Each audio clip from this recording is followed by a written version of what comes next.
நடைய பாரு பகை நடுங்கும் படைய பாரு கோட்டு சூட்டு ரெண்டும் எடுத்து கோட்டு நடக்கும் புளிய பாரு அற்றி எரியும் நெருப்ப போல சுட்டெரிக்கும் விழிய பாரு ரத்தம் வேர்வை ரெண்டும் கொண்ட ராஜாங்கத்தின் மன்னன் தானடா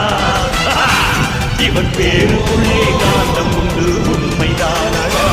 இவன் பேருக்குள்ளே காந்தம் உண்டு